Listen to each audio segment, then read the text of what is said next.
Hello and welcome to Autism Day, Autism Awareness Day, where we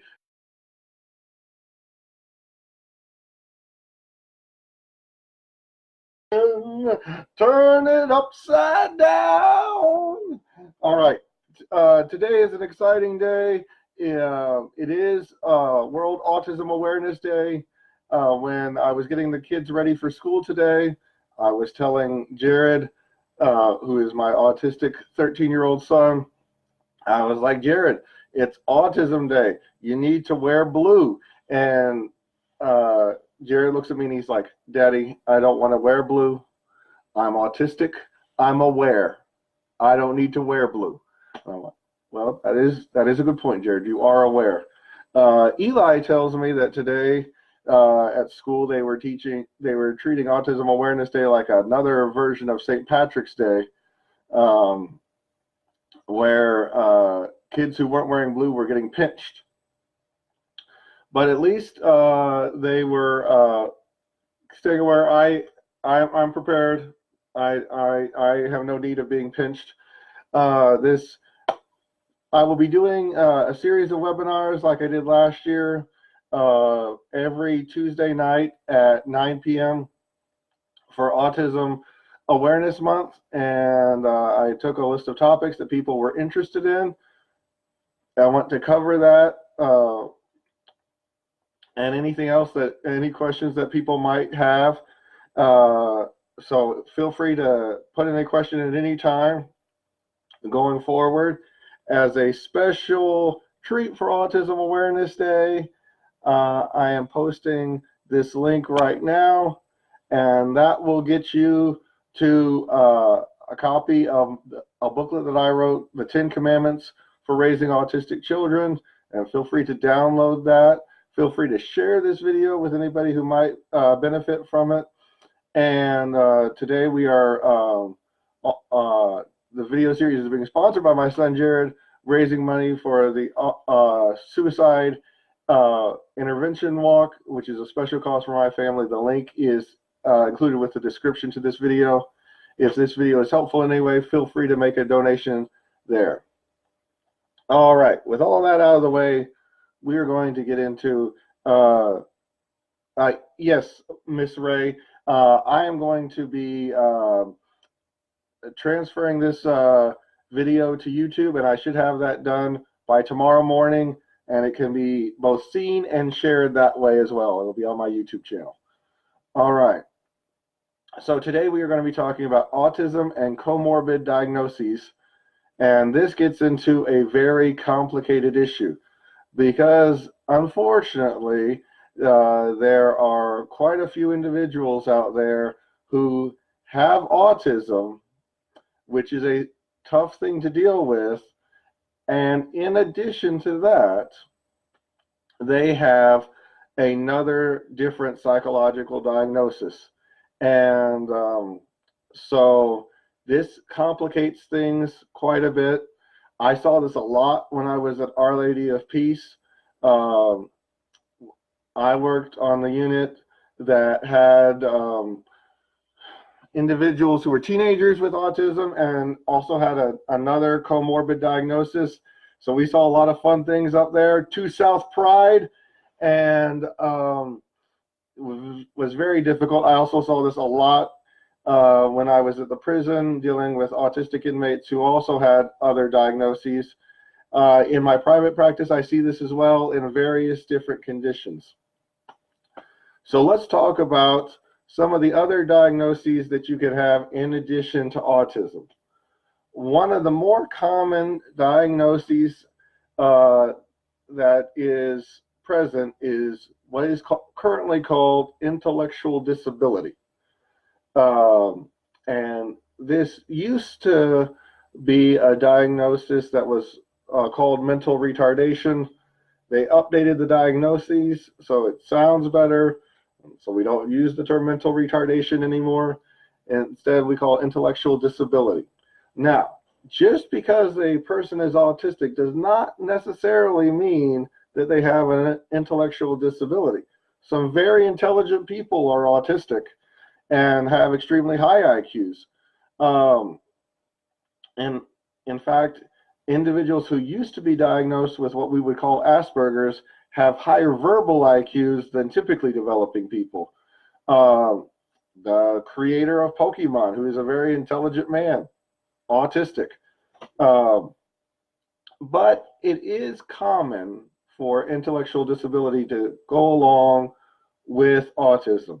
And this is can be easily determined based off the IQ that is tested of the individual at the time. And so, it's a shame. My light went out on me. Obviously the electronics people are not happy with me today, and they're working against me, but I can't be stopped. Well, evidently I can be stopped. I can still talk. It'll just be a little darker than normal. I mean, what are you going to do? Okay. Well, there you go. And you can still see me. I'm still here. At the time of assessment, usually an individual's IQ would be determined, and this is if to meet the criteria for our wonderful and beautiful assistant Emily Smith is always here to shine light on the situation. She may be inducing seizures, so watch out for that one. She's like a Five Nights at Freddy's. There she is. She's my beautiful IT assistant. So to have a diagnosis of intellectual disability, you have to have an IQ of less than 65.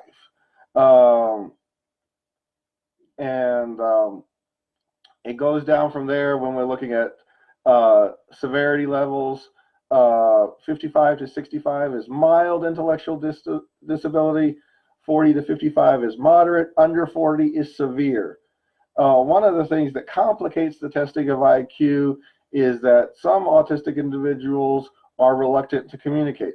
Sometimes they can communicate, they are just reluctant to do so, which makes testing their IQ difficult to do.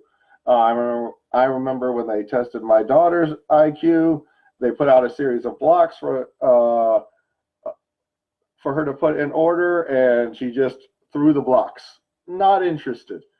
And so that did not lead to an accurate representation of her IQ. So it's currently listed as less than 40, but we don't know what her real IQ is because she is gifted in so many different other areas, it's hard to say. There is a nonverbal test that they do for individual IQ, but it also depends on the individual's willingness to complete the test. If they're not willing to perform the instructions, then we're not going to get an accurate IQ measure. The IQ impairment definitely impacts their ability to learn new information and understand new information, and the way to teach them might vary dependent on where their intellectual strengths will be. Approximately 60% of people diagnosed with autism are also diagnosed with some sort of intellectual disability. All right, so the next one, and this gets really hard to tease out. So when we're coming up with diagnoses, we depend on this book right here, the DSM-5, and it gives us all the information we need to know whether people meet the criterion for certain diagnoses. And so one of the things that you will see autistic individuals commonly diagnosed with is attention deficit hyperactivity disorder. And it is very hard to tease out whether somebody is both autistic and has ADHD, and how much of their symptomatology is attributed to autism and how much their symptomatology is attributed to ADHD. And currently, the DSM-5 says if they meet the criterion for both disorders, they need to be diagnosed with both disorders. Now, I have worked with a lot of autistic individuals, and I have rarely, if ever, seen an autistic individual who really is great at attention and concentration. What happens usually is one of two things: all over the place, where they have a hard time focusing on anything, or a hyper focus on one area at the exclusion of all others. There's this young man that I work with right now who gets very focused on arts and crafts projects, and he will focus on that no matter what is going on. There could be a tornado going through his home, but if he is working on an arts and crafts project or a Lego structure, it's over. He is not participating. He's not exiting the building. He's that focused on what he's doing. So you will commonly see ADHD be diagnosed comorbid with autism. If that is the case, that's fine. We do want to focus on focus and concentration skills.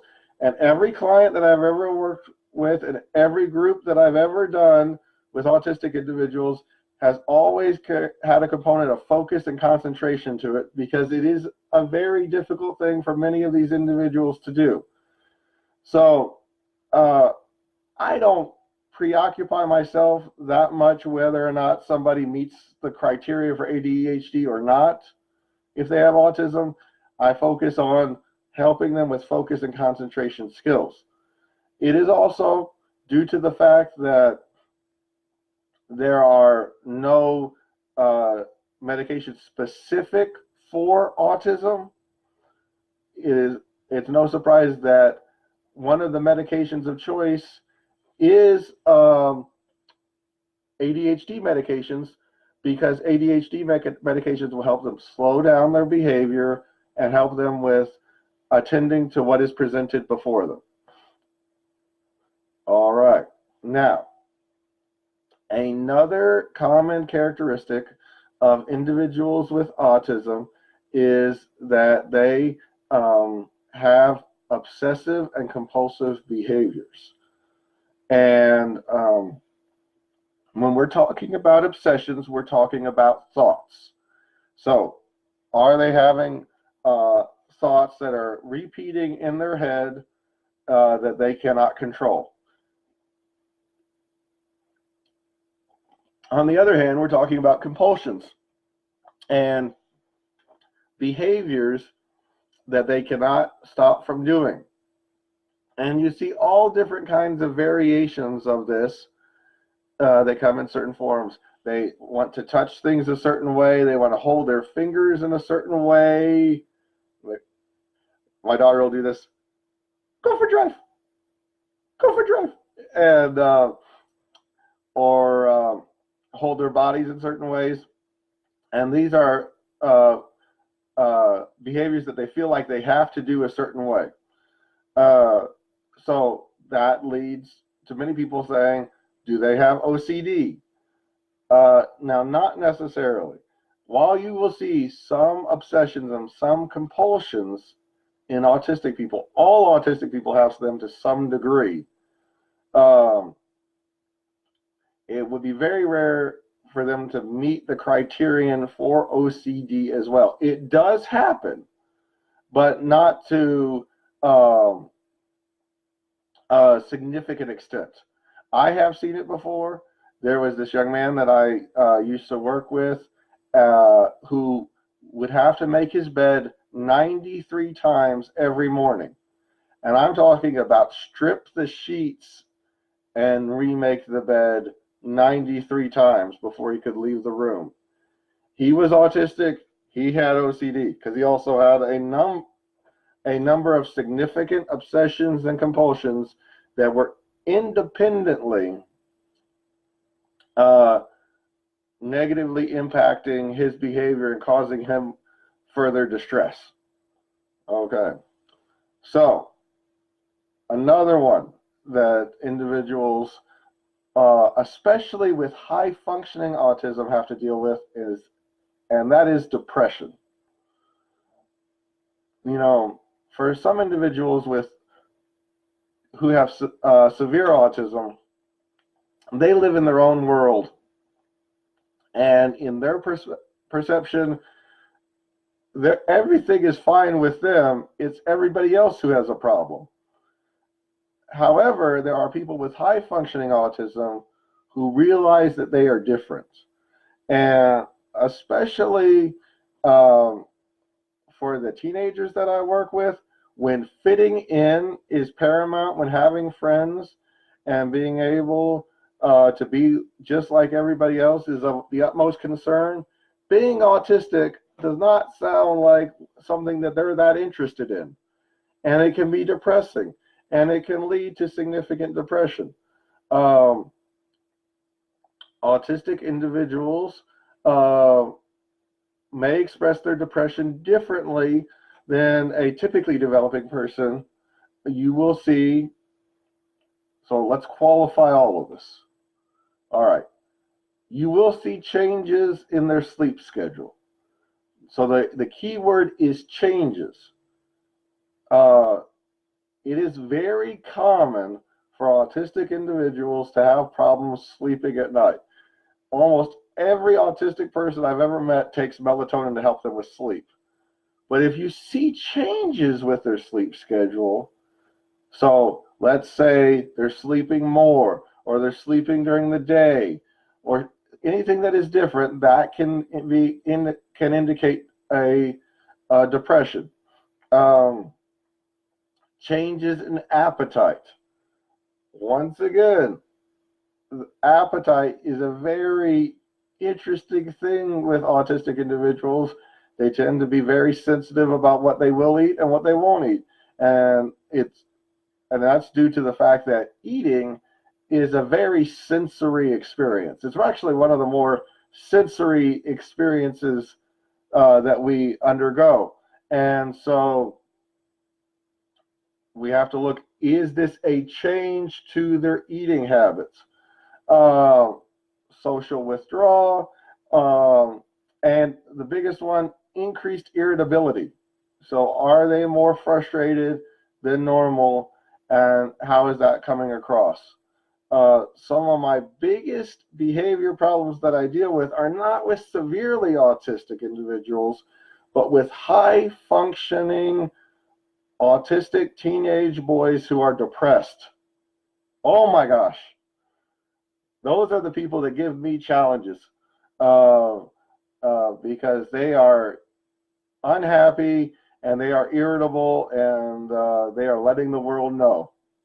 That's where I make my money. Okay. Anxiety also comes into play with autistic individuals sometimes, and they can have problems with being anxious in general, if not reaching the criterion for an anxiety disorder. There are many autistic individuals who prefer to be at home. They're comfortable there.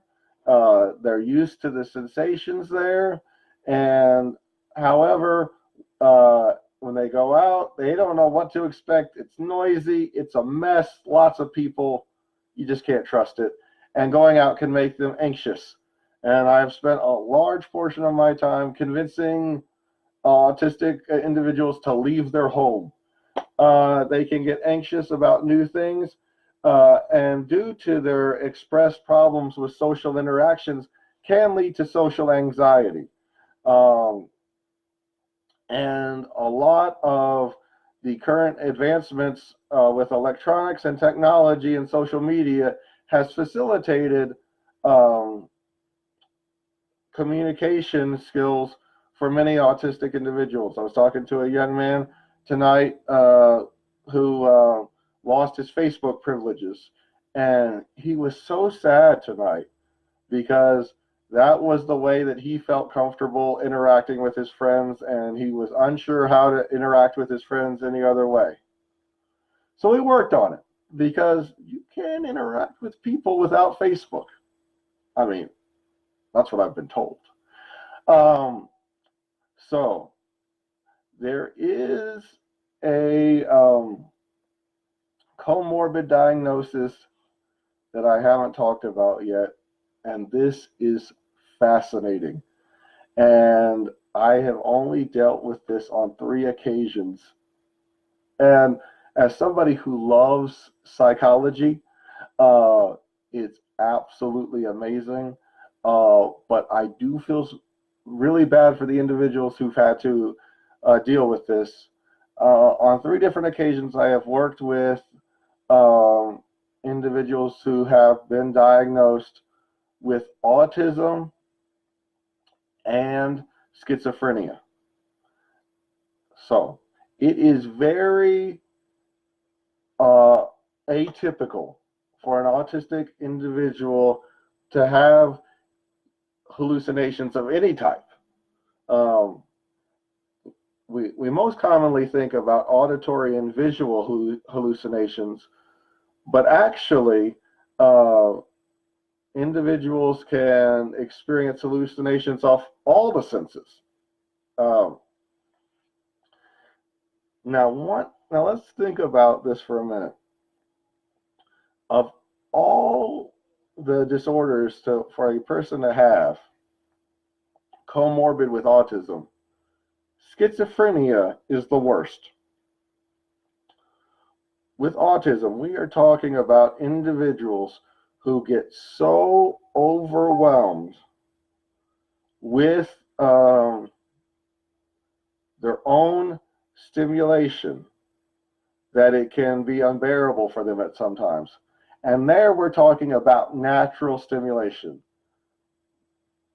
The noises, the people, the lights, the smells, everything. But what if we're talking about artificial stimulation that others do not know about and can't control in any way, shape, or form?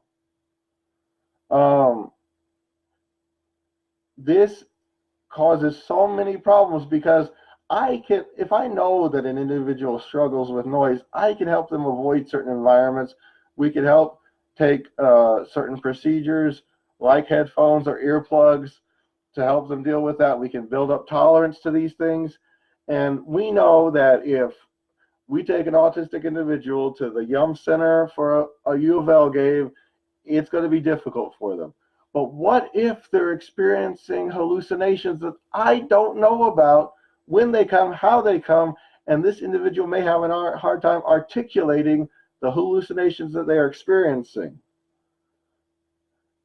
These individuals that I have experienced who have autism and schizophrenia, which is incredibly rare when you consider that schizophrenia affects 1% of the population. So combine that with the chances of having both autism and schizophrenia, it is an extremely rare possibility to have both. And so I've really worked with those individuals that I've helped with this. It really takes a lot of patience. It really takes a lot of medication because they are going to need to take their antipsychotic medication, and we're going to have to ensure that they take it. But it's a very difficult thing indeed for those individuals to have to deal with. So one of the last things that I want to talk about is autism and suicidal ideation. Now, there are individuals with autism who have suicidal thoughts. I have talked to many of them, and many of them are in that high functioning level where they feel different from other people, and they feel like they are never going to be able to reach their goals. They feel like they're going to be a disappointment to their family, and they feel like they're going to be dependent on their family. and this is not what they want. And I have seen and been aware of some pretty sad things that have happened as individuals have committed suicide who have autism. We need, as professionals and just people who interact with autism, not eliminate the possibility that these individuals could have suicidal thoughts, and that we need to ask them about suicidal thinking, and that we need to talk to them about suicidal thinking, and that we need to make sure that they have coping resources.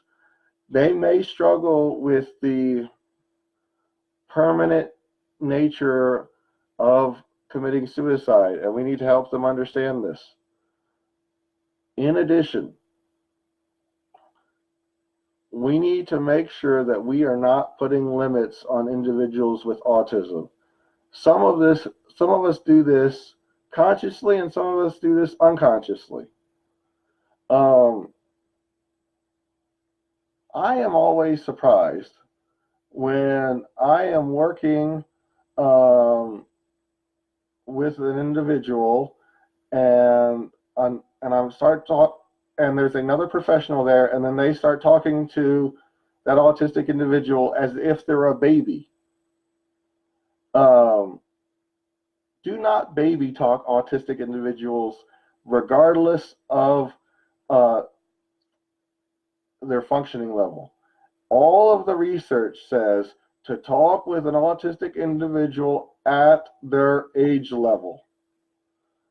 Every autistic individual I have ever met has much higher receptive communication than expressive communication.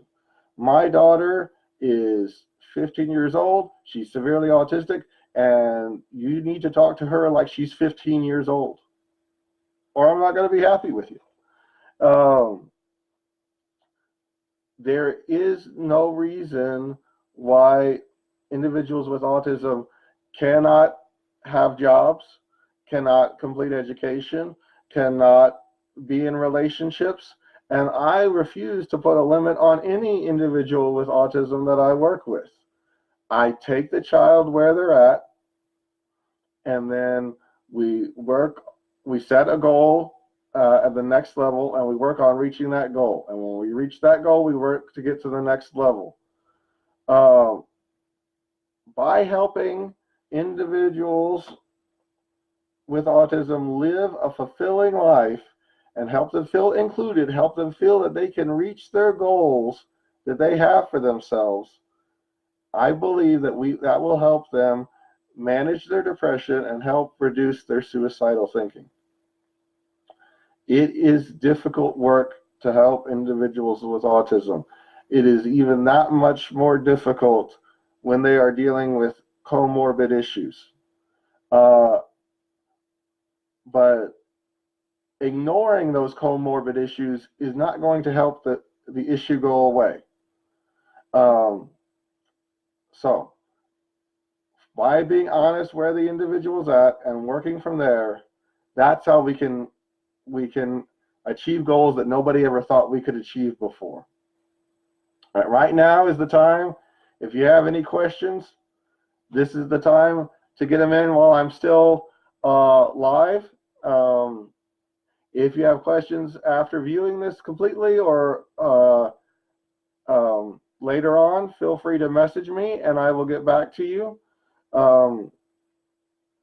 We will be, like I said, this is going to be every Tuesday night at 9 o'clock. So next Tuesday, we are going to be dealing with a very important one that I get from parents and family members all the time, and that is managing autistic behaviors in public. It is not for the faint of heart. I believe that I deserve an Olympic gold medal for every time that I've taken my children to Walmart, and because it is not easy. So we will be that'll be next week's. And if you have any thoughts that you want me to address in next week's webinar, let me know. Once again, there is the link to donate to the suicide prevention if you found this webinar helpful. And hello, Roger, it's good to hear from you. And I hope that you all have a lovely evening, and I will talk to you later.